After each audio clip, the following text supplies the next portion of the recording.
자영업의 붕괴는 내수 기반의 위축, 내수 기반의 붕괴를 필연적으로 야기할 수밖에 없다. 해외에 이민을 가는 분들이 중산층들이 많습니다. 그분들의 속 얘기를 들어보면 이민이 좋아서 오신 분들보다는 한국에서 살기가 힘들어서 오신 분들이 더 많습니다. 무슨 얘기냐면은 한국에서 살기가 좋은데 이민을 선택하는 분들은 많지가 않다. 이민을 선택하는 중산층들이 많다는 얘기는 우리나라에서 일할 사람들이 이제 줄어들고 있다. IMF보다 더 심해질 수 있다라고 하는 부분은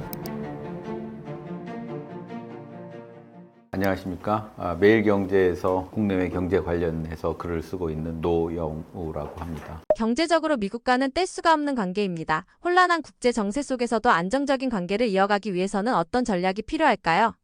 많은 분들이 이제 걱정하시고 많은 분들이 관심을 갖는 부분이 이제 트럼프 대통령이 들어서서 미국이 많이 달라졌죠. 그러니까 이제 저는 그런 말씀을 드리고 싶은데 트럼프 정부는 사실은 2016년, 2017년부터 시작이 됐는데 중간에 이제 민주당 정부가 한번 들어섰고 그다음에 다시 트럼프 정부가 들어섰는데 이렇게 되면은 결과적으로 12년이 이어지는 거거든요. 그러니까 세 텀이 이제 이어지는 건데 이 세 텀 정도가 트럼프 정부가 앞과 뒤를 갖다가 이제 집권을 하게 되면 이 시기에 구축된 룰은 당분간 바뀌기 어렵다. 다음 정권이 민주당이 된다고 하든지 아니면 트럼프 이외에 다른 사람이 된다고 해도 이 룰은 바뀌기가 어렵다. 그래서 이번에 만들어진 룰은 한 4, 50년 정도 간다고 봐야 되는 것이 아니냐. 이런 관점으로 접근을 하는 것이 필요하다고 생각을 하고요. 그 다음에 이제 최근에 이제 트럼프 정부와 한미 관계는 이제 관세로 요약이 되지 않습니까?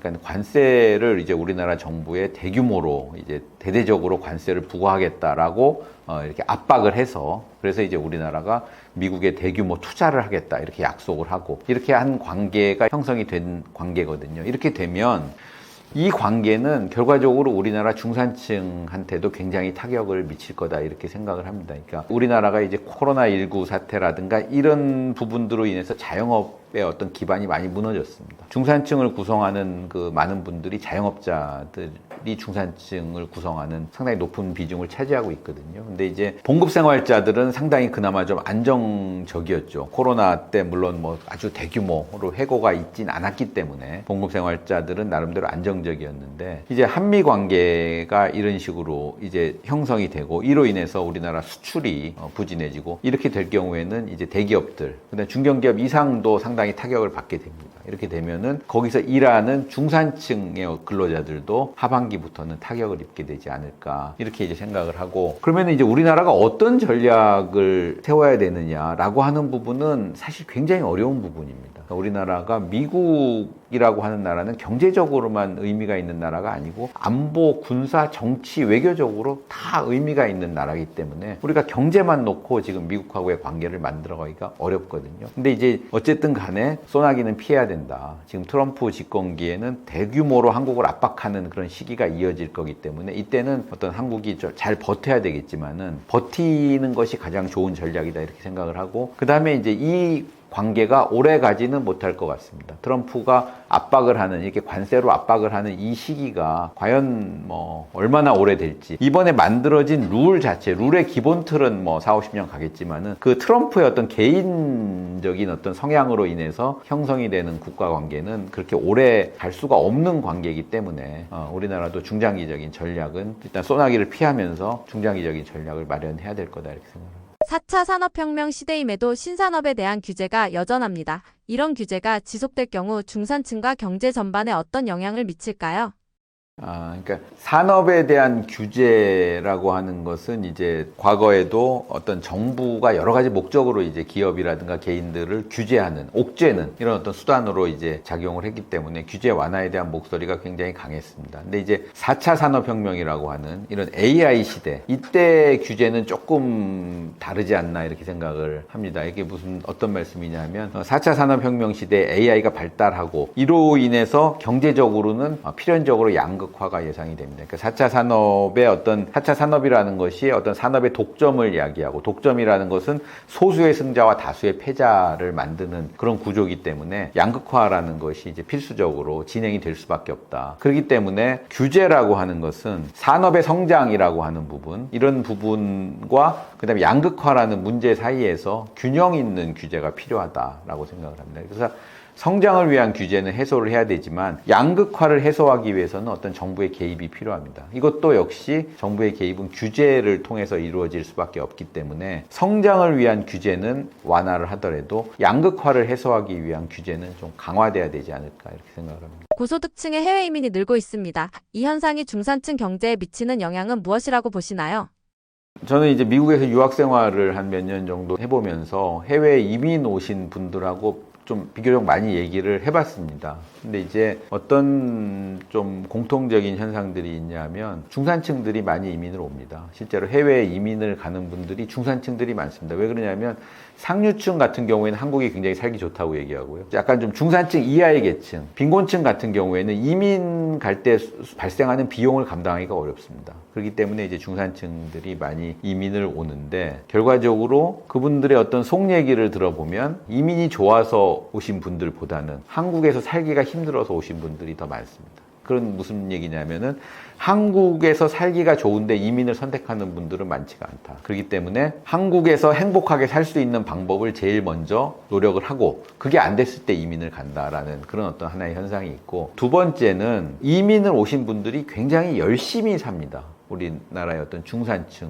분들이. 근데 열심히 사는데 그 청소 이런 것도 되게 열심히 해요. 청소라고 하는 것은 거기서는 이제 하위층이 갖는 직업인데도 불구하고 우리나라 중산층들은 청소, 세탁소, 그러니까 이런 일들도 굉장히 열심히 해서 거기서 이제 그 부를 일구는 분들도 많이 봤습니다. 그런 분들은 어떤 생각이냐면 한국에서는 약간 어떤 체면이라든가 이런 어떤 거칠애 이런 것들이기 때문에 뭐 대기업을 다닌다거나 중견기업 이상을 다니는 분들이 그런 일을 하는 것을 좀 꺼려 하는데, 미국은 이제 그런 게 없으니까 거기 와서는 정말 자기 어떤 시간과 노력을 투입해가지고 그런 부를 쌓는 그런 과정이 한국보다는 조금 더 잘 돼 있고 남의 눈치를 보지 않아도 된다. 이런 측면에서 이제 이민을 선택을 하시는 분들이 많이 있습니다. 근데 이제 두 가지 측면인데, 이민을 선택하는 중산층들이 많다는 얘기는 우리나라에서 일할 사람들이 이제 줄어들고 있다. 또 열심히 일할 사람들이 줄어들고 있다라는 얘기고, 그 다음에 이민을 간 어떤 개인들의 어떤 상황을 놓고 봤을 때도 국내에서 어떤 이런 다양한 어떤 문제, 자녀 교육 문제, 가족 간의 갈등 문제, 뭐 이런 어떤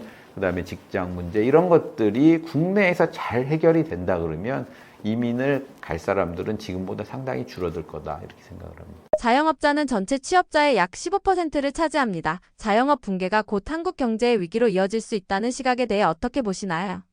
네, 자영업 붕괴는 뭐 정확히 자영업이라고 하는 것은 저희가 이제 밖에 나가면 식당, 뭐 커피숍, 뭐 이런 것들이 다 자영업인데요. 자영업 붕괴는 결과적으로 자영업은 결과적으로 내수 산업입니다. 우리가 이제 지출해서 우리 국내에서 이제 활동을 하는 사업이기 때문에 자영업의 붕괴는 내수 기반의 위축, 내수 기반의 붕괴를 필연적으로 야기할 수밖에 없다. 그리고 자영업이라고 하는 분들은 어떤 계층적으로 보면 대부분이 중산층입니다. 어떤 소득 구조라든가 이런 것들을 보면. 그리고 자영업자들이 어떻게 보면은 우리나라에서는 가장 열심히 사는 분들 중에 하나입니다. 그러니까 자영업이라는 것은 열심히 일하면 바로 자기 소득으로 이어지기 때문에 경제에 대한 인센티브도 굉장히 강하고, 그리고 경제에 대한 의지 이런 것들을 아주 잘 보여주는 분들이 자영업인데, 최근에는 이 자영업의 붕괴라고 하는 것이 어떤 구조적인 문제가 되고 있지 않나라고 생각을 합니다. 그러니까는 예를 들어서 온라인, 그 다음에 플랫폼 이런 기업들로부터 발생하는 자영업의 붕괴도 있고, 그 다음에 어떤 경기의 위축, 우리나라가 지금 만성적인 불황이거든요. 거시경제적으로 보면 이로 인한 어떤 소비 위축 이런 것들이 이제 구조화되면서 자영업의 붕괴로 이어지고 있다. 그렇게 되면 이제 우리나라의 두 축인 내수와 수출인데, 내수의 어떤 기반이 무너지기 때문에 자영업자들을 살리기 위한 정책, 이거는 어떤 사회복지 차원의 문제도 있지만 어떤 우리 경제의 어떤 기반을 구축한다라고 하는 측면에서도 굉장히 의미가 있고 정부에서도 굉장히 관심을 가져야 될 분야다라고 이렇게 생각합니다. 청년 백수가 늘어나는 원인은 무엇이며 이 현상이 중산층 구조에 어떤 영향을 줄 수 있을까요? 혹시 응답하라 1988 이야기 한번 드라마 보셨습니까? 쌍문동의 그 얘기가 서울의 강북구 쌍문동의 얘기가 나오는데요. 1988년도 저도 이제 그쪽 동네에 이제 개인적으로 살았던 경험이 있어서 그 드라마가 굉장히 좀 현실을 반영한다 이런 이제 생각을 많이 했었습니다. 근데 그 당시에 거기 보면은 잘 사는 집도 나오고 그리고 반지하 옛날에는 그 전세 새빵이라고 했는데 그런데 사는 사람들도 나오고 뭐 다양한 사람들이 나오고 젊은 사람들이 많이 나오죠. 학생들도 많이 나오고. 근데 이제 그 당시에 보면 잘 사는 사람도 있었고 어려운 사람도 있었지만은 모든 사람들이 다 꿈이 있었습니다.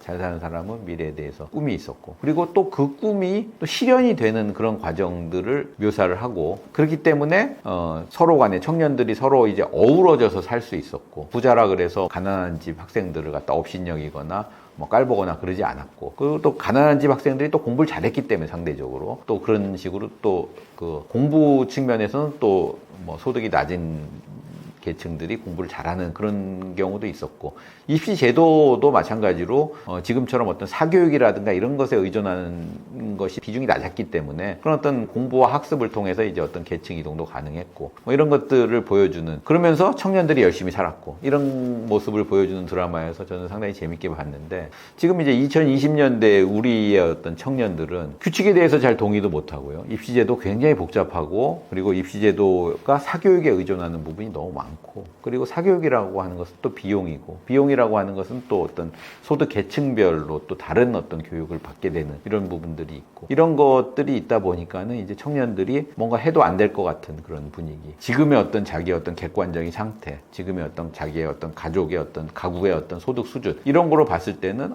나는 좀 잘 되기가 어렵다 이런 식으로 미리 자기를 재단해 버리는 이런 분위기도 상당히 많은 것 같고 그러면서 이제 포기하게 되는 아까 지금 말씀하신 대로 어떤 직업이라든가 어떤 그 뭐 학업이라든가 이런 것들을 포기하게 되는 청년들도 많이 생겨나고 이런 것들은 사회에 너무 안 좋은 거죠. 청년들은 어떤 미래를 짊어지고 갈 세대인데 청년들이 해보지도 않고 뭔가 이렇게 해보지도 않고 포기한다라고 하는 것은 굉장히 안 좋은 현상이고 이것은 뭐 중산층의 붕괴를 가져오는 굉장히 직접적이고 굉장히 큰 영향을 미칠 거다 이렇게 생각을 합니다. 그렇기 때문에 청년 세대가 뭔가를 할 수 있는 의욕을 북돋아 주는 것은 정부뿐만 아니라 우리의 기성세대 모두가 다 노력을 해야 될 문제다 이렇게 생각을 합니다. 기성세대 문제도 있다고 생각을 합니다. 왜 그러냐면 아까 이제 1988년 1988 드라마에서 나왔던 그 청년들은 다 자수성가한 청년들이거든요. 근데 그 청년들이 지금의 기성세대입니다. 아이러니컬하게.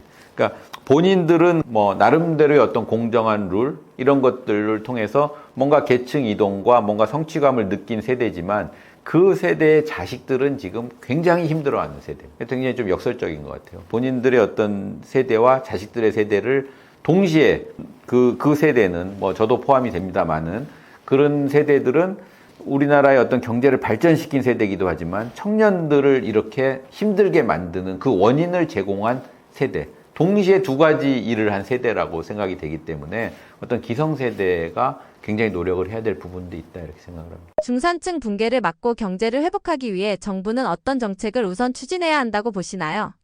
중산층과 관련된 정책은 조금 이제 우리 정부의 정책하고는 조금 다른 것이 정부의 정책이다라고 생각하면 정부의 경제 정책이라고 생각하면은 재정 정책, 재정에서 이제 돈을 풀거나 아니면은 세금을 걷어들이는 이런 정책이 있고요. 통화 정책, 한국은행에서 통화를 공급을 늘리거나 아니면 통화 공급을 줄이는 이런 정책들, 거시경제 정책을 가장 먼저 생각을 하고 그다음에 어떤 복지 정책, 그러니까 뭐 어떤 뭔가 정부가 이제 일방적으로 어떤 혜택을 베푸는 이런 복지 정책, 이런 것들 정책을 이제 생각을 하기가 쉬운데 중산층 문제는 이런 정책으로 해결하기가 어렵습니다. 왜 그러냐 하면 이런 정책을 하기 위해서는 항상 그 재원이 필요하거든요. 재정 정책을 하기 위해서는 세금을 걷어야 되는데 중산층은 정부의 지출로 혜택을 본다고 하더라도 그 다음에 또 세금을 내야 되는 계층입니다. 그리고 중앙은행이 돈을 풀어서 중산층을 도와주는 정책을 폈다. 이렇게 되면 그 정책은 결국 나중에 인플레이션, 물가 상승으로 이어집니다. 그렇게 되면 물가 상승으로 인해서 고통을 받는 또 계층은 또 중산층입니다. 그렇기 때문에 정부의 어떤 거시정책이나 복지정책으로 중산층 문제를 해결하기는 좀 쉽지가 않다 이렇게 생각을 하고요.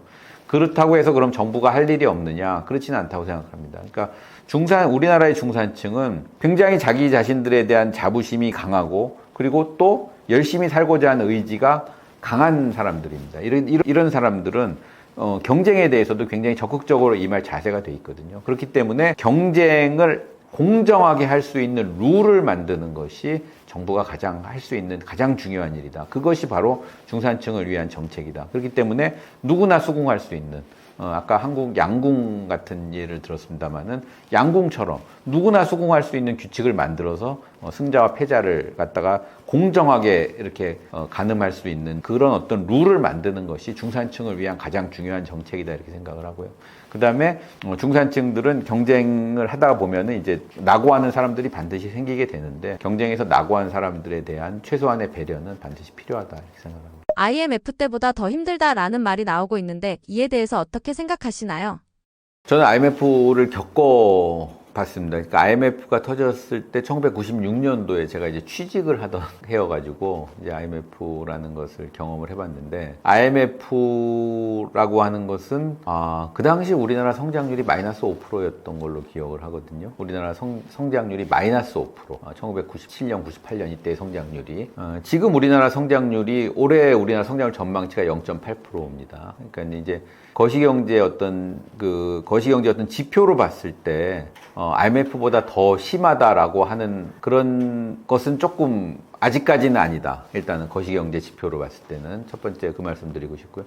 두 번째는 IMF 때는 아주 굉장히 단기간의 충격이었어요. 일시적인 충격. 그러니까는 제 기억에 이제 1997년도 하반기 한 8월 달, 9월 달부터 한 12월 달 간에 급속도로 나빠지는 우리나라의 어떤 그 외환 위기라고 하는 것이 급속도로 나빠지는 그런 어떤 시기였기 때문에 단기간의 어떤 충격이었던 반면에 지금의 어떤 충격은 우리나라의 어떤 경제 문제는 굉장히 누적되어 온 겁니다. 사실은 지금 어떻게 보면 그러니까 이게 이제 한 10년 정도 누적이 됐다라고 저는 생각을 하는데 10년 동안에 우리나라의 어떤 실제 어떤 우리나라의 GDP가 잠재 GDP라고 하는 지표가 있습니다. 잠재 GDP는 우리나라의 어떤 실력을 나타내는 어떤 GDP 수준인데 잠재 GDP에 우리나라의 어떤 실제 GDP가 못 미치고 있습니다. 이게 어떤 말씀이냐면은 평상시에 이제 시험을 보면 한 90점 정도 받을 수 있는 실력을 가진 학생이 시험을 계속 한 10번 정도 10년 동안에 봤는데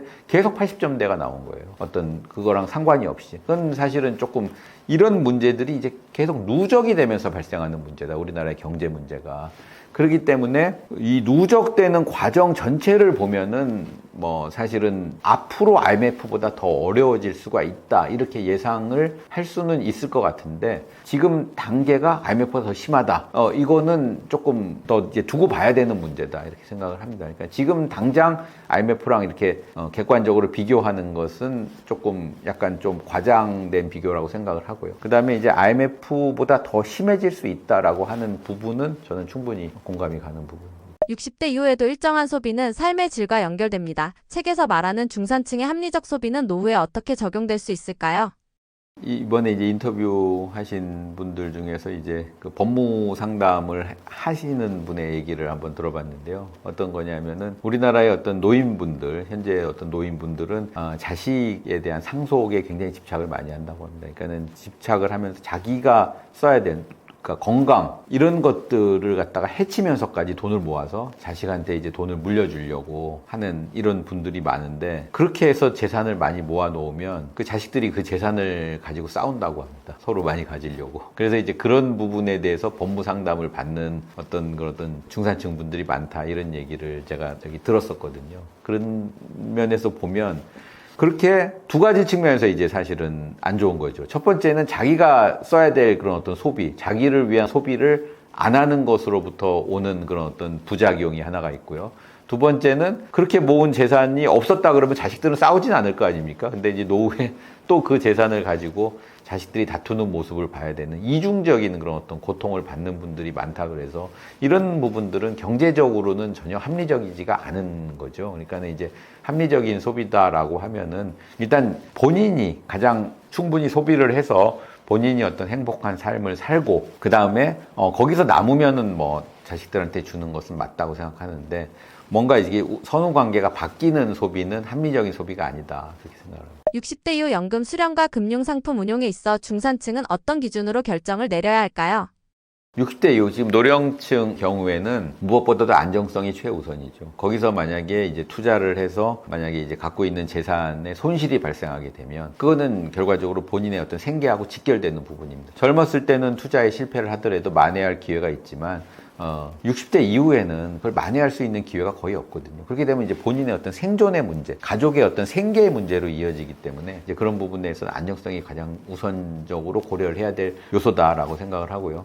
그런 점에서 보면은 최근에는 이제 금융권의 어떤 불완전 상담 사례도 굉장히 좀 많이 발생하고 있어서 많은 사람들이 어떤 걱정을 낳고 있는데, 제가 이제 그런 얘기들을 들어보면 이제 은행이나 어떤 증권사 창구에 가서 그 설명을 다 하기가 현실적으로 어렵더라고요. 그러니까 모든 그 설명 자체를 이해시키고, 근데 이제 고객들이 많은데 은행의 어떤 상담원들이 어떤 한 분을 위해서, 노인분을 위해서 그것을 상담하는 것이 물리적으로 현실적으로 좀 어렵습니다. 그렇기 때문에 이제 상담을 하면서 원금 보장이 뭐 어떻게 되는 거냐, 이게 만약에 어떤 손실이 어떤 경우에 나는 거냐, 이런 부분에 대해서 충분한 상담 없이 그냥 이거 투자하면은 뭐 고수익이 날 거다, 이런 부분에만 이제 꽂혀가지고 투자를 하는 경우들이 생겼는데, 꼭 그런 상품들이 나중에 문제가 생기거든요. 그래서 이제 원금의 한 30% 이상, 뭐 20%, 30% 손해보고, 어떤 경우에는 뭐 한 7, 80% 손해보는 경우도 생기게 되면 이제 그것이 어떤 사회 문제가 되고, 이런 것들, 현상들이 많아서 그런 부분에 있어서는 어떤 금융권의 잘못도 있지만 금융권에 의존하고자 하는 그런 어떤 마인드 자체도 좀 바꿔야 되지 않을까. 왜냐하면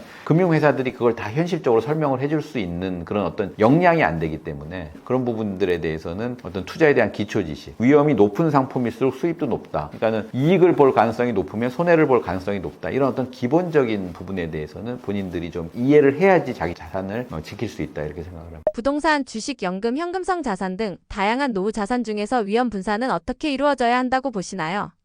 그냥 간단하게 말씀드리면, 그 노후에 부동산을 투자한다라고 하는 것은 상당히 좀 위험하다. 부동산 투자는 거액이고 복잡하고 투자 위험이 상당히 크기 때문에 그거는 좀 지양을 해야 되지 않을까. 그리고 부동산은 아까도 말씀드린 것처럼 주택이 주는 서비스를 자기가 누릴 수 있으면 되는 것이지, 그거로 인해서 이제 자기가 소유를 굳이 꼭 많이 해야 될 필요는 없을 거다, 이렇게 생각을 하고, 주식도 마찬가지입니다. 주식도 어떤 종목 위주의 투자보다는 어떤 경제 흐름과 관련된 투자. 요즘 ETF라고 해서 이제 그 전체 지수에 투자하는 그런 상품들이 많이 나오고 있거든요. 그러니까 그런 부분들이 상당히 좀 주식의 어떤 개별 종목보다는 안정적이기 때문에 그런 상품들 위주로 투자를 진행하시면 좋을 것 같고, 그 다음에 채권 같은 경우가 의외로 괜찮을 수가 있다, 이런 생각을 하게 되는데, 예를 들어서 이제 제가 인터뷰했던 분들 중에서는 이제 한국전력 채권, 뭐 예를 들어서 공기업 채권이기 때문에 상당히 부도날 가능성이 별로 없고, 그리고 상당히 좀 금리가 이제 높았을 때 투자를 해서 금리가 떨어지게 되면은 채권으로 인한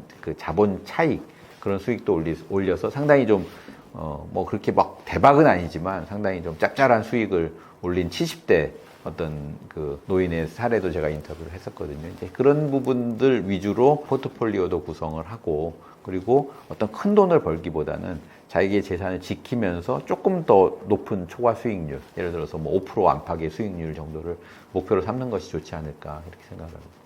AI, 자동화, 디지털 금융 확산 등으로 노후 자산의 가치와 운용 방식도 달라지고 있습니다. 고령층은 이러한 변화에 어떻게 적응해야 할까요?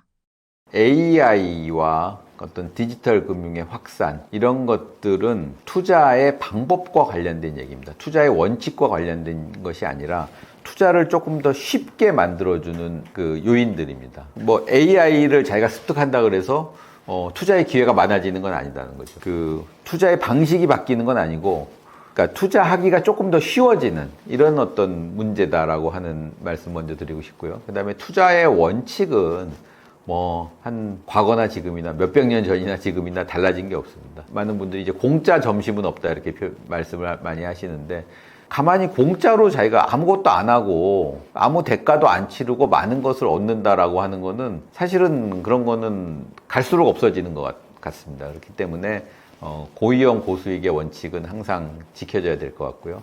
그 다음에 이제 그 워렌 버핏, 제 얘기가 아니라 워렌 버핏 그 주식 투자를 통해서 굉장히 세계적인 그 갑부가 된 워렌 버핏은 투자의 원칙이 뭐냐 이렇게 물어봤을 때 모르는 투자는 하지 않는다, 이렇게 얘기를 했습니다. 자기가 모르는 거에 대해서 투자를 하는 것은 가장 그 투자의 기본을 지키지 않는 것이다. 그렇기 때문에 그 고령층 같은 경우에는 모르는 투자를 하는 경우가 많을 수밖에 없거든요.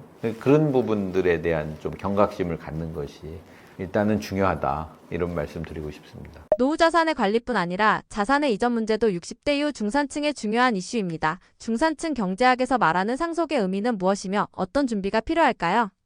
저희 나라 중산층, 현실적으로 중산층이 갖고 있는 자산 금액은 한 3억에서 6억 5천 정도입니다. 우리나라의 중간 계층이 갖고 있는 자산 규모, 그러니까 빚을 제외한 자신의 자산은 한 5억 안팎이다 이렇게 보시면 될 것 같습니다. 그러면 한번 평균적으로 봤을 때 5억을 자식에게 물려주면 자식의 인생이 달라질까요? 한번 요즘 같은 때. 그러니까 5억을 물려받은 뭐 20대 청년, 30대 청년, 30대 청년 세대가 5억을 받았다 그래서 엄청 행복해질까요? 만약에 500억을 받았다 이러면 뭐 행복해지겠죠.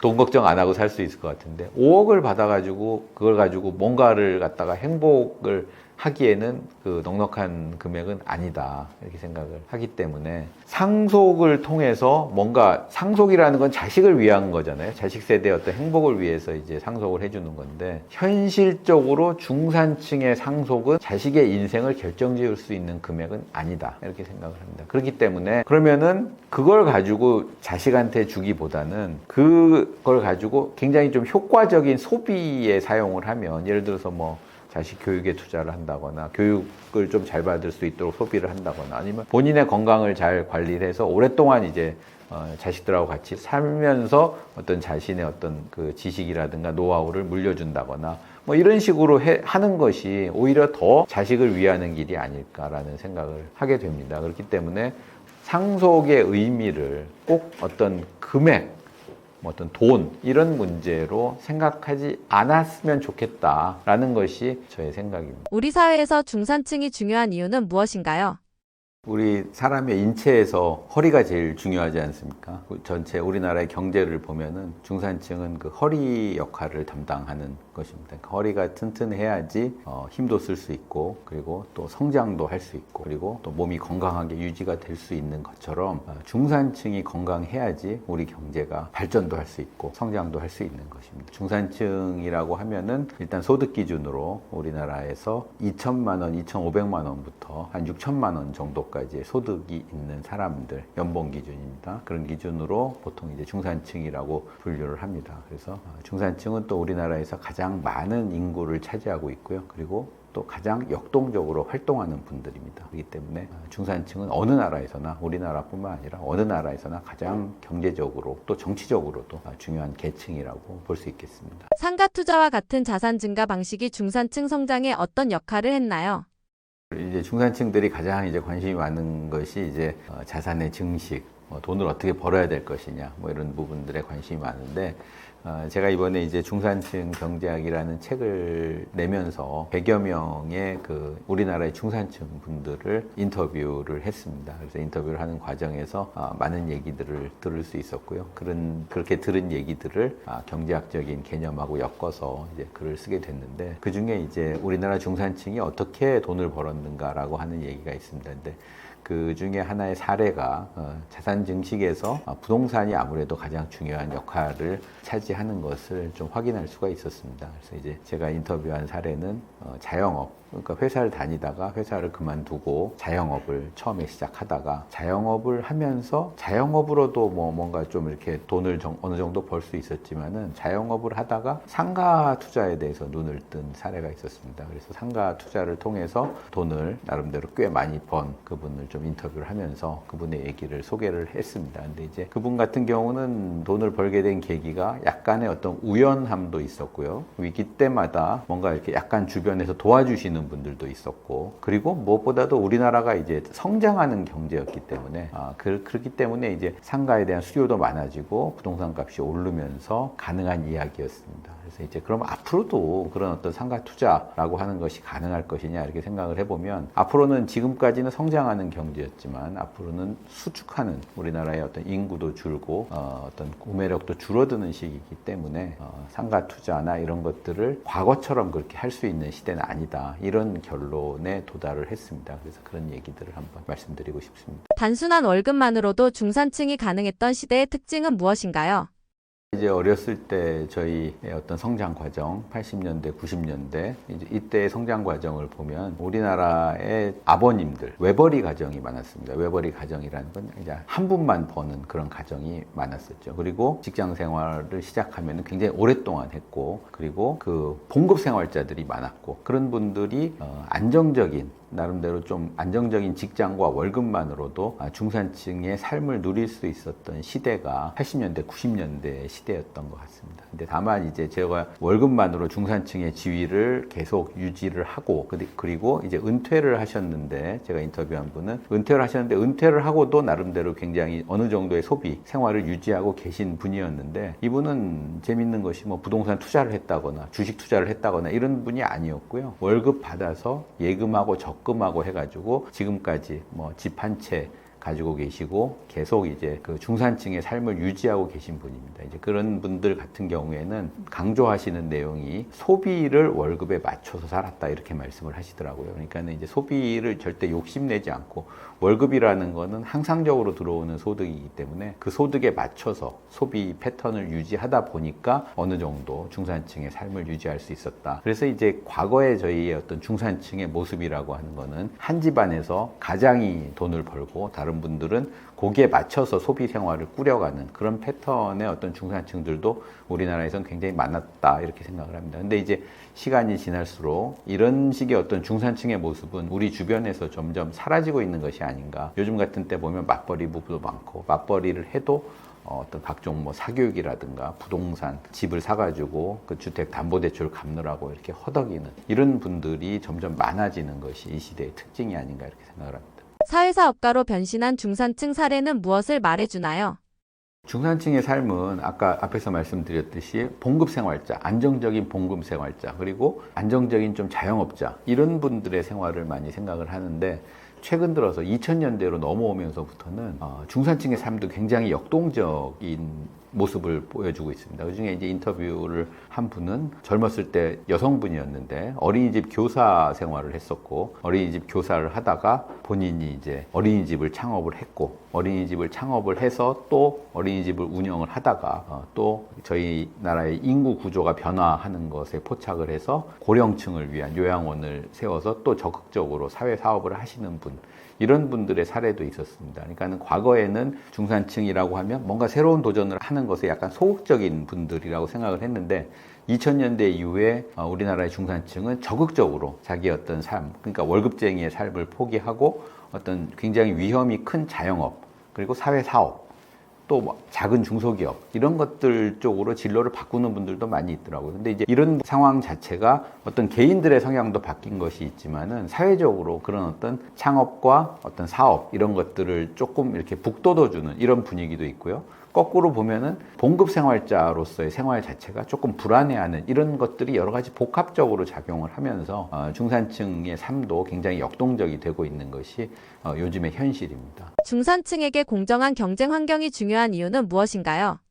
우리나라 인터뷰를 했던 많은 중산층 분들이 말씀을 하신 내용을 좀 종합을 해보면 이렇게 한 가지로 중산층들이 사회에 바라는 것이 뭐냐, 이런 부분들에 대해서 좀 그 말씀을 들어보면 공정한 경쟁 얘기를 많이 합니다. 그러니까 공정한 경쟁이라 그러면 굉장히 추상적이고 어려울 것 같은데, 가장 공정한 경쟁에 적합한 그 사례가 2024년 파리 올림픽 때 우리나라의 양궁 선수들입니다. 그 당시 이제 양궁 선수들 같은 경우는 실력 이외에는 다른 아무것도, 뭐 학벌, 뭐 개인적인 인연, 뭐 아니면은 인맥, 이런 것들이 전혀 사용되지가 않고 오로지 실력만으로 경쟁을 하고, 올림픽이 끝난 다음에 그 올림픽에서 금메달 땄다 그래도 또 그 다음에 또 올림픽에 나간다는 보장이 없을 정도로 그렇게 실력만으로 경쟁을 해서 상당히 많은 성과를 얻은 사례가 있습니다. 이런 어떤 공정함, 이런 공정함이 중산층에게는 굉장히 중요하다. 왜 그러냐면은 우리나라의 중산층 삶을 살고 계신 분들은 자기 자신에 대한 자부심이 굉장히 강하고요. 경쟁을 했을 때 자기가 이길 수 있다라고 하는 그런 어떤 그 생각들이 굉장히 강한 분들이더라고요. 그래서 그런 분들 같은 경우는 경쟁의 룰만 공정하다 그러면 한번 멋지게 한번 경쟁을 해보고 이길 수도 있고 질 수도 있고 뭐 패배도 받아들일 수 있고 성공의 어떤 기쁨도 누리고 이렇게 할 수 있는 그 자세가 돼 있는 분들이기 때문에 우리나라 중산층들에게는 공정한 경쟁 환경이 주어지면 거기서 중산층들이 열심히 경쟁을 하고 그리고 이 경쟁의 결과가 우리나라의 어떤 경제에도 상당 부분 기여를 하고 이런 어떤 선순환 구조를 일으킬 수 있다고 생각을 하기 때문에 가장 무엇보다도 공정한 경쟁 환경이 제일 중요한 것 같습니다. 중산층은 왜 소유보다 점유를 더 중요하게 여겨야 하나요?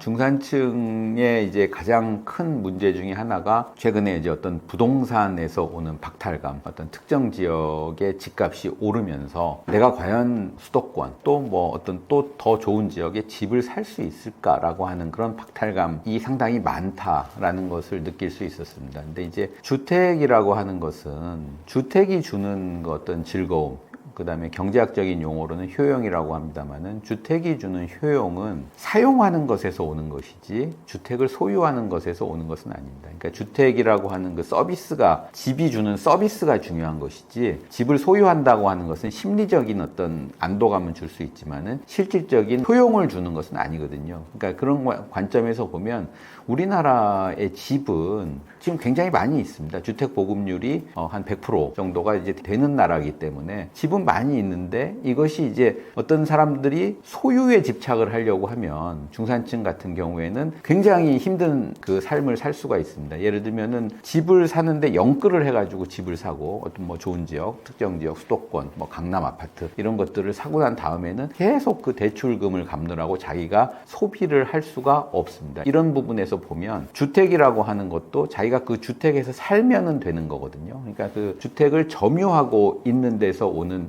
그 효용에 대해서 굉장히 그 인식을 바꾸고 주택은 소유의 대상이 아니라 점유의 대상이다. 이런 식으로 인식을 바꾸는 것만으로 해도 상당히 집값 안정에 기여를 할 수 있고 거기서 점유를 안정적으로 할 수 있도록 제도를 바꿔준다면 중산층들을 위해서 그러면은 좋은 뭐 집에 가서 좋은 주택에 가서 살면서 느끼는 효용감이 소유를 통해서 느끼는 효용감보다 훨씬 더 크다고 저는 생각을 합니다. 그러니까 예를 들어서 상류층 같은 경우에는 계속 여러 집을 소유를 하면서 자기의 재산을 불려나갈 수가 있겠지만은 중산층, 우리나라의 중산층이 어떤 좋은 지역에 여러 채의 집을 갖는다라고 하는 것은 현실적으로 어려운 일이고 그런 집들 같은 경우를 살려고 하는 경쟁이 중산층들 사이에서 일어나게 되면 그 경쟁으로 인한 피해는 중산층이 입게 되는 반면에 그 경쟁으로 인한 혜택은 소수의 어떤 상류층이 입게 되는 그런 어떤 구조적인 문제가 있기 때문에 이제는 소유보다는 점유에 대한 인식도 좀 확산시키는 것이 어떨까라는 생각을 해봤습니다. 상속은 이제 중산층에게도 중요한 문제인가요?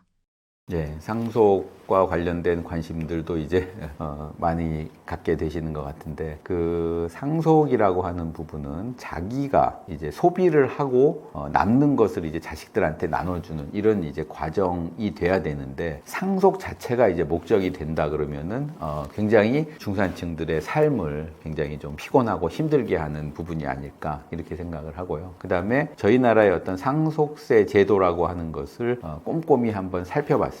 그래서 시뮬레이션을 해본 결과 20억 정도의 재산을 상속받았을 때는 각종 여러 가지 배우자 공제, 자녀 공제, 뭐 각종 기본적인 공제들이 있습니다. 공제들에서 이제 과세 표준이라고 하죠. 세금을 부과하는 그 과세 표준을 정하는 과정에서 상당 부분 이제 과세 표준이 줄어들게 되고 거기에 대해서 이제 현재 어떤 상속세율을 적용을 하면 20억 정도 상속을 받았을 때 세율이 한 7% 정도로 계산이 됩니다. 그러면은 이제 소득세나 저희가 소득세나 양도세 이게 30%가 넘어가는 소득세나 양도세보다 높은 수준이 아닙니다. 그렇기 때문에 어떤 상속이라고 하는 것은 아직까지는 중산층의 이슈는 아니지 않나 이렇게 생각을 합니다. 내가 중산층이 될 수 있을까를 고민하는 사람들이 많은데 정확히 중산층의 기준은 무엇일까요? 중산층이라고 하는 것은 소득을 기준으로 쫙 일렬로 우리나라 사람들을 세워놨을 때 중간에 있는 사람이 중산층입니다. 중간에 있는 사람들이 중산층이면은 그럼 경제가 어떻게 되든지 어떤 식의 경제 환경이 바뀌든지 중산층은 있을 수밖에 없죠. 1등부터 100등까지 그 성적을 매겼으면 50등은 항상 있는 거 아니겠습니까? 그렇게 따지면 이제 어느 나라나 중산층은 있는데 그 문제는 뭐냐 하면 아까 지금 질문을 주신 것처럼 내가 과연 중산층이라고 생각하느냐, 내가 과연 중산층이 될 수 있느냐라고 하는 주관적인 어떤 심리가 굉장히 중요합니다, 사실은. 그러니까 그런 관점에서 보면 우리나라는 1990년대 초반, 그러니까 IMF가 이제 1997년도에 왔는데 1990년대 초반까지만 해도 본인이 중산층이다라고 생각하는 그 사람의 비율이 80%가 넘었습니다. 이거는 어떤 객관적인 중산층 비율은 70%가 넘었고요. 주관적인 중산층 비율은 80%가 넘었습니다. 근데 지금 현재 같은 경우에는 객관적인 중산층 비율도 한 60%, 50%대 후반 60% 정도로 줄었을 뿐만 아니라 자기가 본인이 주관적으로 중산층이다라고 생각하시는 분들의 비율은 더 줄었습니다. 50%가 채 안 된다라는 통계도 나오고 있거든요. 그러니까 이런 부분들은 본인 자체가 중산층이 객관적으로는 중산층이지만 본인은 중산층이 아니다라고 생각하는 것은 이거는 좀 문제가 있죠. 사실은 본인 자체의 어떤 삶에 대해서 만족하지 못한다라고 하는 거고, 더불어서 본인이 어떤 중산층으로 올라갈 수 있을 것이다, 중산층의 삶을 영위할 수 있을 것이다 라고 하는 것에 대해서 굉장히 부정적으로 생각하는 사람들이 많이 늘어나고 있다는 얘기입니다. 그래서 중산층이라고 하는 것은 객관적인 중산층도 중요하지만 더 중요한 것은 주관적인 중산층이 더 중요합니다. 그런 의미에서 우리나라는 지금 중산층이 점점 없어지고 있다라고 볼 수가 있겠습니다. 이론상의 중산층과 체감하는 중산층의 차이가 나는 현 상황은 어떻게 보고 계신가요? 중산층의 위기가 곧 국가 경제의 위기라고 해석할 수 있는 걸까요? 그러니까는 그게 이제 저희가 과거하고 비교를 해보면 아까 말씀드린 대로 1990년대 초반에는 이론적인 중산층도 많았고, 그 다음에 주관적인 중산층은 이론적인 중산층보다 더 많았습니다. 근데 이제 지금 2020년대에는 이론적인 중산층도 줄었고, 그 다음에 주관적으로 중산층이라고 생각하는 사람들의 비율은 더 줄었습니다. 이런 면에서 중산층이 무너지고 있다, 이렇게 생각합니다. 중산층의 위기라고 하는 것은 아까 객관적인 중산층의 비율이 줄어든다 그러면은 중산층이 가장 경제 활동을 왕성하게 하는 사람들이거든요. 그러니까 예를 들어서 가장 많이 소비를 하고 가장 많이 어떤 주식 투자라든가 어떤 금융 자산에 대해서도 투자에 관심도 많고 그런 부분들에 대해서 굉장히 많이 역동적으로 활동하는 그런 어떤 계층이 중산층인데, 중산층의 비율이 줄어든다 그러면은 일반적으로 소비도 줄어들고 경제 활동을 하려는 의지도 줄어들고, 이렇게 되면 전체적으로 경제의 생산이 줄어듭니다. 이렇게 경제가 생산이 줄어들게 되면 또 그것이 중산층의 생활에 영향을 미치게 되고, 그렇게 되면 더 이제 또 소비가 줄어들고, 이렇게 해서 악순환 고리가 형성이 되고요. 중산층이 굉장히 좀 미래를 긍정적으로 보고 소비 활동도 왕성하게 하고 그리고 경제 활동도 왕성하게 하면 그 결과 생산이 늘어납니다. 생산이 늘어나게 되면 이 생산이 다시 또 중산층의 소득으로 가고, 소득으로 갔을 때 또 소비가 더 늘어나고, 이런 식의 어떤 선순환 구조가 이루어지는 것이 중산층이 잘 사는 사회, 그리고 경제가 발전하는 사회다, 이렇게 본다 그러면 지금 저희 우리나라 같은 경우는 중산층이 위축이 되고 이것이 생산의 위축으로 이어지고 생산의 위축이 다시 또 중산층의 위축으로 이어지는 이런 악순환 고리가 형성될 가능성이 굉장히 높은 상태다, 이렇게 보고 있습니다. AI 고령화, 인구 소멸 등 미래 변화 속에서 중산층의 자산 관리는 어떻게 달라져야 할까요? 여러 가지 이제 굉장히 좀 중요한 특징들을 말씀을 해주셨는데, 첫 번째는 AI, 디지털 이런 것들이 발달을 하면서 중산층이 굉장히 똑똑해지고 있습니다. 정보도 많고 그 정보를 습득하는 속도도 빠르고 정보를 이해하는 그런 어떤 능력도 굉장히 향상되고 있습니다. 이러면 이제 두 가지 효과가 있죠. 중산층이 자산 관리를 하는 어떤 방법들을 빠르게 습득한다라고 하는 측면이 있고, 중산층은 우리 사회의 많은 부분을 차지하는 그런 계층이기 때문에 투자 기회를 독점하기도 어려워진다, 이렇게 볼 수가 있습니다. 과거 같은 경우에는 뭔가 좋은 정보가 하나 있으면은 혼자서 그거를 이제 갖고 투자를 하거나 이렇게 해서 돈을 버는 그런 기회가 있었는데, 이제 AI가 발달하고 디지털화가 진행이 되면서 그런 정보들이 굉장히 빠른 속도로 유통이 되면서 투자 기회를 독점하기가 어려운 사회가 되고 있다. 이렇게 이제 양 두 가지의 어떤 측면이 있을 것 같고요. 그 다음에 고령화라고 하는 그런 부분들은 저희가 이제 나이가 많이 들어서 늙어서도 계속 상당 기간 오랫동안 이제 살아야 되기 때문에 노후 소비가 점점 중요해지는 시대가 됐습니다. 그러니까 중산층의 어떤 자산 관리의 목적이 돈을 많이 벌어서 자식들에게 나눠주고 뭐 이렇게 해서 또 이렇게 이런 어떤 측면보다는 본인의 어떤 소비, 노후 소비를 본인이 감당하기가 점점 어려워지는 시대가 됐기 때문에 자기의 어떤 고령화로 인해서 수명이 늘어나는 것까지를 감안을 해서 소득과 소비의 어떤 균형을 이루는 것이 굉장히 중요해졌다. 이렇게 볼 수가 있을 것 같습니다. 그 다음에 마지막에 말씀해 주신 어떤 인구 소멸이라고 하는 부분은 우리나라가 어떤 성장하는 사회냐 수축하는 사회냐 이것을 아주 근본적으로 결정짓는 요인이 인구 요인입니다. 그렇기 때문에 인구가 늘어나는 사회, 지금까지 우리는 인구가 늘어나는 시대를 살았지 않습니까? 80년대, 90년대 이런 때는 그럴 때는 성장하는 경제였기 때문에 많은 기회가 있었습니다. 하지만 인구가 줄어드는 시기에는 축소지향형 사회라고 볼 수가 있습니다. 이럴 때는 부동산이나 주식 이런 것들이 성장기에 적합한 투자 방식은 이제 앞으로는 더 이상 통용되기가 어렵다. 그렇기 때문에 수축하는 사회에 있어서는 과거와는 조금 자산 관리의 패턴이 달라져야 된다. 이렇게 말씀드리고 싶습니다. AI가 너무 어려운 중장년층들에게 해주고 싶으신 말씀 있으신가요? AI가 이제 어렵죠. AI를 어렵게 생각하면 한없이 어렵고 쉽게 생각하면 한없이 쉬운 겁니다. 그러니까 AI가 발달한다고 하는 것은 AI가 사람에게 정보를 주는 방식도 굉장히 사람한테 친화적으로 된다는 겁니다. 지금은 예를 들어서 AI, 챗GPT라든가 뭐 어떤 다양한 어떤 AI 기법들을 활용하는 게 어렵다고 생각하시는데 그것은 점점 시간이 갈수록 인간 친화적으로 바뀌게 돼 있습니다. 그러니까 지금 예를 들어서 뭐 그거를 갖다 뭐 어떤 코딩을 짜야 되고 뭔가 인터넷에 들어가서 뭔가 방법을 찾아야 되고 이런 것들이 안 해도 되는 시대가 이제 점점 오기 때문에 아울러서 그 다음에 AI라고 하는 것으로 통용되는 정보들은 그것을 갖다가 처음에 채굴하는 정보도 있지만 유통되는 정보들이 굉장히 많거든요. 그런 부분에서 보면은 뭐 디지털 디바이드다 이래가지고 고령층과 젊은층 사이에 디지털 능력에 따라서 뭔가 큰 일이 벌어질 것 같은 그런 어떤 두려움도 있지만은 결과적으로 이 AI라는 거는 인간 친화적으로 발전할 수밖에 없기 때문에 조금만 관심을 갖고 그쪽에 대해서 좀 시간을 투자한다 그러면은 상당히 많은 정보를 얻을 수 있습니다. 그런 면에서 저는 디지털 디바이드라고 하는 부분은 점점 축소될 거다 이렇게 생각을 합니다. 포퓰리즘과 경기부양 정책이 부의 흐름을 왜곡할 때 중산층은 어떻게 대응해야 할까요?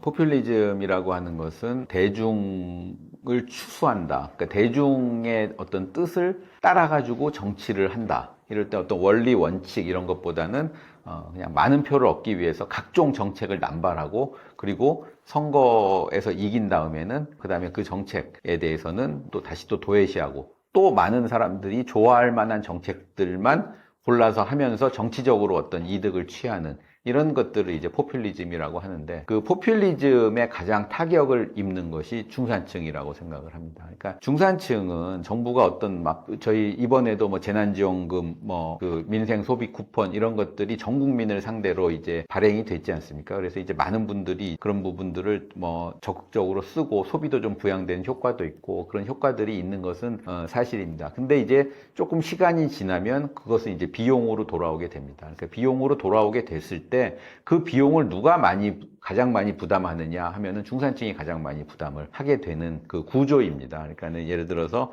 중산층 이하인 분들은 계속 이제 정부의 지원을 받을 가능성이 있고 상류층 같은 경우에는 뭐 소비 쿠폰을 준다 그래서 특별히 소비를 늘리거나 이러지 않는 분들이거든요. 근데 이제 예를 들어 중산층은 정부의 어떤 지원금이 나오면 바로 소비를 늘리는데 그 다음에 이제 이런 것들이 물가 부담으로 해서 돌아오게 되면 물가 부담으로 인해 가지고 중산층은 부담이 늘어나는 반면에 또 소비도 줄여야 되는 두 가지로부터 어떤 고통을 받아야 되는 상황이 중산층이 처한 상황이라고 생각을 합니다. 이런 측면에서 보면 그 포퓰리즘이라고 하는 것은 중산층에게는 상당히 좀 해를 끼치는 그런 어떤 정책이다. 그렇기 때문에 포퓰리즘을 막기 위한 노력도 중산층이 가장 적극적으로 해야 되지 않을까. 근데 또 아이러니컬한 건 역설적인 것은 중산층이 가장 많은 유권자를 차지하고 있기 때문에 중산층의 정치적인 영향력 그러니까 1인 1표를 행사하는 어떤 민주주의 정치 체제 하에서는 중산층의 어떤 정치적인 영향력도 가장 큽니다. 그렇기 때문에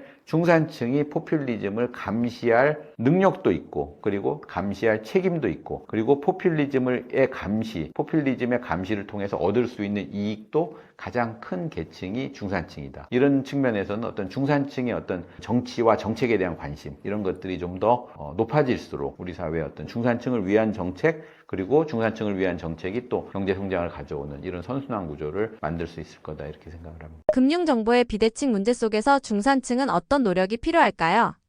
그러니까 이제 투자를 가장 생각을 하면 중산층의 투자에서 가장 중요한 것은 정보입니다. 그러니까는 그 어떤 본인만 알고 있는 어떤 투자 정보가 있으면 뭔가 큰 돈을 벌 수 있고, 그리고 만약에 그게 사실이라면 큰 돈을 사실 벌 수 있죠. 지역의 어떤 개발 정보라든가 어떤 기업의 어떤 신기술 개발 정보라든가 이런 것들을 본인만 알고 있다. 이렇게 되면은 이제 주식을 사거나 부동산을 사서 돈을 많이 벌 수 있는 기회가 있는 것은 그건 맞는 말씀입니다. 맞는 얘기입니다. 근데 이제 그런 어떤 중산층의 심리, 정보에 대한 심리를 노리고 어떤 리딩방이라든가 그다음에 각종 투자 정보를 제공하면서 중산층을 현혹시키고 결과적으로 중산층에게 이제 피해를 입히게 되는 그런 어떤 그 가짜 정보, 허위 정보 이런 것들도 이제 상당히 기승을 부리는 것이 요즘 세태라고 생각을 하는데, 제가 이제 중산층 분들을 만나서 얘기를 해보고 제가 이제 과거의 어떤 취재 경험이라든가 이런 것들을 한번 생각을 해보면 가짜 뉴스가 아니더라도, 가짜 뉴스가 아닌 진짜 정보라고 하더라도 그 정보를 알게 됐을 때 돈을 벌기가 쉽지가 않습니다. 그건 왜 그러냐 하면 정보의 어떤 유통 속도, 좋은 정보를 먼저 아는 것이 중요합니다. 그러니까는 예를 들어서 좋은 정보라고 하는 것이 제일 처음에 알았을 땐 돈을 벌지만, 좋은 정보가 가격에 반영된 다음에 알았을 때는 정보를 습득함과 동시에 가격이 떨어집니다. 부동산도 그렇고 주식도 그렇고. 그렇기 때문에 자기가 뭔가 누군가가 자기한테 이거 되게 좋은 정보다, 이건 주식 투자에 좋은 정보다라는 정보를 줬을 때 그게 진짜냐 가짜냐를 판별하는 것이, 한번 생각을 해보는 거. 가짜 뉴스가 아닐까, 가짜 정보가 아닐까를 생각하는 것이 가장 중요하고요. 두 번째는 그 정보가 나한테 몇 번째 왔을까, 어떤 사람들을 거쳐서 나한테 왔을까, 그러니까 정보의 유통 과정에서 내가 어느 순위에 있을까, 이걸 동시에 판단을 해야지 결과적으로 이제 돈을 벌 수 있다, 이렇게 이제 생각을 하는데, 현실적으로 중산층은 좋은 정보를 취득할 가능성은 뭐 점점 갈수록 높아지고 있지만 정보의 유통 과정에서는 앞순위보다는 약간 중간 이후의 순위에 있을 가능성이 높습니다. 그렇기 때문에 뭔가 이렇게 기가 막힌 정보다 이런 것들을 알았을 때 바로 거기에 이제 현혹되지 말고 정말 객관적으로 자기가 정보의 유통 속도에서 어느 위치에 있을까를 동시에 따져보는 것이 중요하다, 이런 말씀 드리고 싶습니다. 중산층 경제학은 채권, 금리 투자 신호의 이해를 강조하는데요. 중산층은 어떤 기준으로 금융상품을 선택해야 할까요? 중산층 같은 경우는 이제 앞에서도 말씀을 드렸습니다만은 중산층의 어떤 고령화가 진행이 되면서 중산층의 가장 자산관리, 재테크, 금융상품 선택의 가장 중요한 기준은 본인의 어떤 라이프 스타일에 대한 분석입니다. 자기가 언제까지 돈을 벌고 언제부터 어떤 소비를 할 것이냐, 이런 것에 대한 계획이 먼저 있어야 될 것 같고요. 그리고 버는 것만 생각하지 말고 자기가 어떤 소비를 추구하느냐, 자기가 어느 정도의 소비를 해야지 자기가 만족할 것이냐, 이거를 먼저 생각하고 거기에 맞춰서 얼마를 벌어야 되느냐, 이렇게 이제 생각을 하는 것이 바람직한 순서다, 이렇게 생각을 합니다. 그렇기 때문에 필요한 소비 시기와 그 다음에 자기 어떤 소득 시기를 매칭시켜주는 그런 금융상품을 선택하는 것이 가장 중요하다라는 거고, 굉장히 이건 뭐 상식적인 얘기긴 합니다만은 중산층일수록 재테크나 금융상품의 선택은 일찍 시작하는 것이 유리합니다. 모든 이자라고 하는 것은 복리로 계산이 되는 거기 때문에 뭐 조금만 계산을 해보시면 좀 10년 일찍 시작하는 거, 5년 일찍 시작하는 것이 나중에는 얼마나 큰 차이를 가져오는지 한번 계산을 해보시면 알 수 있을 것 같습니다. 금융상품을 선택할 때는 항상 먼저 시작하라, 이런 말씀 드리고 싶습니다. 부동산, 주식, 채권, 비트코인 등 다양한 자산 중 중산층이 포트폴리오를 구성할 때 유의할 점은 무엇인가요? 중산층이 돈을 버는 가장 중요한 수단, 가장 기본적인 것은 예금입니다. 가장 예금에서부터 이제 시작을 해야 될 것 같고요. 예금보다 조금 더 돈을 벌 수 있는 것이 채권입니다. 채권보다 조금 더 돈을 벌 수 있는 것이 주식입니다. 그러니까 이런 거는 어떤 말씀이냐면 거꾸로 생각하면은 예금이 가장 돈을 잃을 가능성이 적다라는 것입니다. 그 다음에 채권이고요. 돈을 잃을 가능성은 채권이 더 높고 주식은 돈을 잃을 가능성이 더 큽니다. 그렇기 때문에 이 두 가지를 맞춰서 주식, 채권, 예금을 통해서 이제 돈을 버는 이런 포트폴리오를 구성을 하면 될 것 같고, 최근에 이제 환율 얘기가 많이 나오는데, 환율은 중산층이 돈을 버는 수단이 되기에는 너무 위험합니다. 환율은 중산층이 아무리 공부를 많이 하고 예측을 많이 하고 전문가들의 얘기를 참고한다 그래도 전문가들조차 환율 예측은 어렵습니다. 그렇기 때문에 환율은 돈을 버는 수단으로 쓰지 말고 돈을 방어하기 위한 수단으로 쓰는 것이 좋다. 그러니까 각종 이제 환 위험을 해칭하는 방법을 찾아서 환율로 돈을 버는 그런 어떤 방법은 좀 지향하는 것이 좋다. 그리고 앞에서도 말씀드렸지만은 구체적인 종목, 구체적인 상품 이런 것들에 대해서는 중산층이 그런 종목에 액세스하기가 쉽지가 않고, 그리고 그런 종목을 찾았다고 하더라도 그 종목의 어떤 정보의 유통 순서에서 뒤에 있기 때문에 그 종목으로 큰 돈을 벌기는 어렵습니다.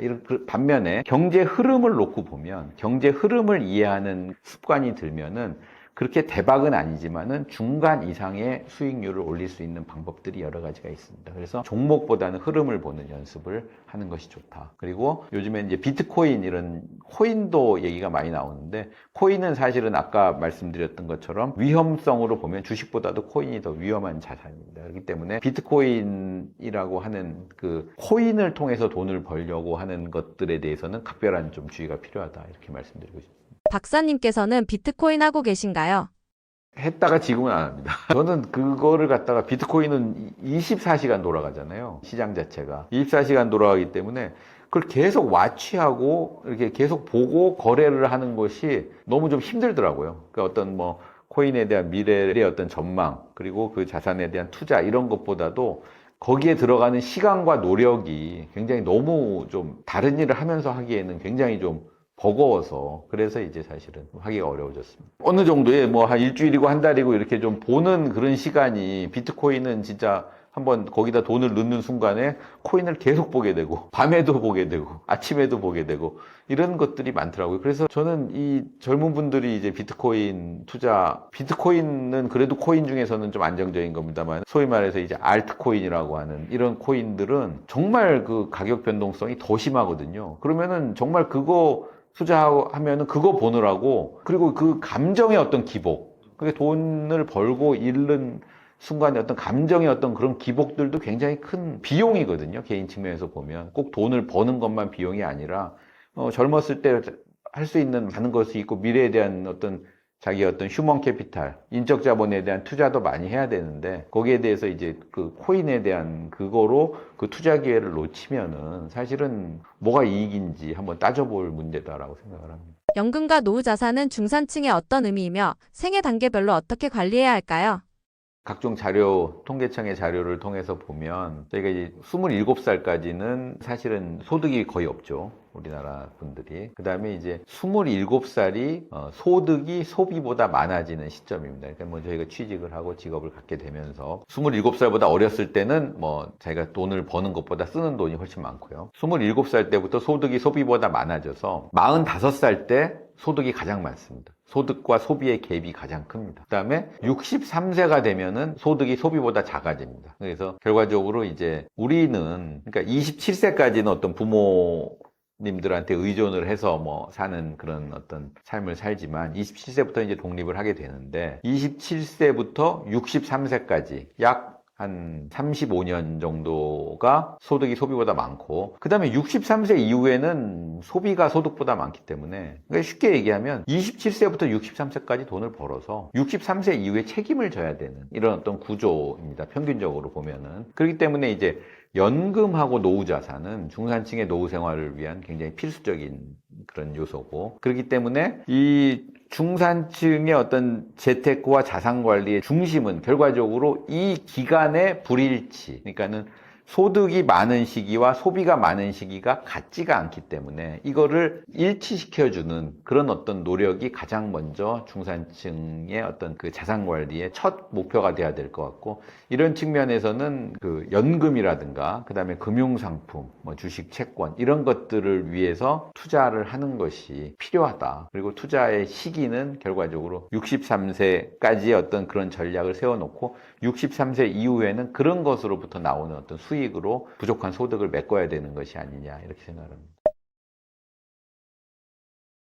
중산층에 관련된 여러 가지 이제 얘기들을 말씀드리려고 책도 썼고 이제 인터뷰도 하게 됐고 그렇게 됐습니다. 근데 제가 이제 한 가지 꼭 드리고 싶은 말씀은, 우리나라의 중산층은 자기 실현적인 전망이 가능한 계층이다, 이렇게 생각을 합니다. 이게 어떤 의미냐 하면은, 우리가 어떤 것을 미래를 예측할 때 단순히 예측만 하는 경우가 있습니다. 예를 들면 뭐 어떤 경제 전문가들이 내년도 성장률이 5%다, 내년도 성장률 4%다 이렇게 얘기할 때는 예측을 하는 겁니다. 자기가 이제. 근데 예를 들어서 만약에 내년도 성장률이 뭐 4%다, 3%다 이렇게 예측을 할 때는 경제 전문가분들이 예측하는 거랑 좀 다릅니다. 어떤 의미에서 다르냐 하면은, 정부는 내년도 성장률이 3%다라고 하면은 내년도 성장률을 3%를 어느 정도까지는 맞출 수 있는 툴이 있습니다. 그러니까 재정정책이라든가 통화정책 이런 것들을 통해서 내년도 성장률을 맞출 수 있는 그런 어떤 약간의 그런 어떤 도구가 있다는 거죠. 그렇기 때문에 정부의 전망은 자기 실현적 전망이다. 그 전망을 실현하기 위해서 뭔가 자기가 할 수 있는 그런 어떤 힘과 능력이 있다라고 하는 측면에서 자기 실현적 전망이다, 이렇게 얘기를 하거든요. 경제를 전망할 때. 그러면은 우리나라에서 자기 실현적 전망이 가능한 계층이 어디냐? 중산층이다라고 생각을 합니다. 무슨 말씀이냐면, 중산층이 미래를 좋게 보면, 내년도 경제가 좋아질 거다라고 예상을 하면 중산층은 뭘 하겠습니까? 소비를 늘리거든요. 내년도 돈을 많이 쓰고 지출을 늘리게 됩니다. 지출을 늘리고 열심히 또 일을 하게 됩니다. 열심히 일을 하면 그 일을 하는 것이 동력이 돼가지고 내년도 성장을 좋게 만듭니다. 그렇게 되면 내년 성장이 좋아지면 다시 또 중산층한테 혜택이 돌아옵니다. 그렇게 되면 다시 또 중산층이 열심히 살게 되고 또 어떤 경제 활동을 열심히 하게 되는 거죠. 그런 의미에서 중산층은 자기가 보는 미래만큼 자기가 이룰 수 있는 힘과 능력이 있다. 미래를 좋게 보면 중산층은 열심히 일을 하고 미래는 실제로 좋아진다. 그런 의미에서 자기 실현적 전망이 가능한 계층이다라고 생각을 합니다. 그래서 중산층은 스스로 전망을 한 것을 실현할 수 있는 능력이 있다. 그렇기 때문에 중산층은 자기가 어떤 하고 싶어하는 어떤 욕망, 그런 어떤 욕망을 먼저 결정을 하고 그것을 실현하기 위한 계획을 세우고 실천을 하면 그 욕망이 달성될 수 있는 그런 어떤 토대가 만들어진다, 이렇게 생각을 하거든요. 그렇기 때문에 중산층이 경제를 하려고 하는 의지를 북돋아 주는 것이 지금의 우리나라 경제 문제를 해결하는데 굉장히 중요하다, 이런 생각을 하고요. 또 중산층이 그런 어떤 그 의기투합을 하면 우리 경제를 또 위기에서 끌어낼 수 있는 그런 어떤 능력이 있다라고 생각을 하기 때문에 많은 중산층 여러분들이 자기의 어떤 경제적인 위치를 정확하게 인식을 하고 그리고 거기에 맞춰서 열심히 어떤 경제 행위를 할 수 있도록 이렇게 조금 여러 가지 분위기가 형성됐으면 하는 것이 바람입니다.